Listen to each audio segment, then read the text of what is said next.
આપણે નામ લીધા કેમ અખા ભગત ની વાત કરી એમાં કોઈને કોઈ શબ્દ અડી ગયો.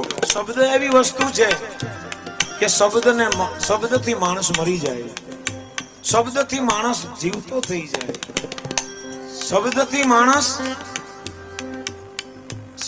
માણસ બંધનમાં વયો જાય, જેલ પણ પડી જાય, અને શબ્દથી માણસ ભવના બંધનમાંથી છૂટી પણ જાય.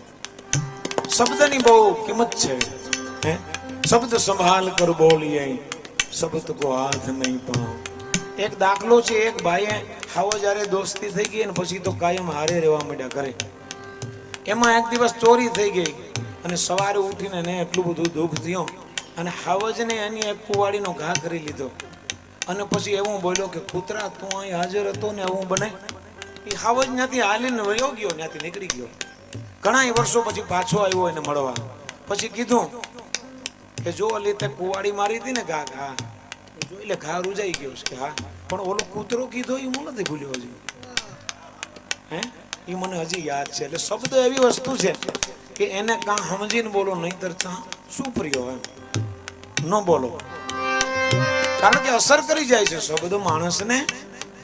શબ્દથી માણસ જીવી જાય. બીમાર માણસ હોય અને એક માણસ ખબર કાઢવા જાય તો હાજો કરીને આવે, અને એક તો અડધો હોય એમ પૂરો કરીને આવે. એ મહિના દિવસમાં હોય તો 15 દીમાં ઉપાડી લે એને. એવી રીતે ખબર કાઢવાની રીત એવી હોય એની. ઓલા એ શબ્દ હોય એને હાજો કે આમાં કાંઈ ન હોય. એ બધું ડોક્ટરો આપણને, બાકી કાંઈ હોય જ નહીં, તને કઈ છે જ નહીં. માણસ બેઠો તો ચા પાણી બનાવો, ચા પાણી બને એમ કહેવા મળે, ભાઈને પીવરાવો, હું કેમ સારું કીધું ને. એટલે શબ્દ એવી વસ્તુ છે.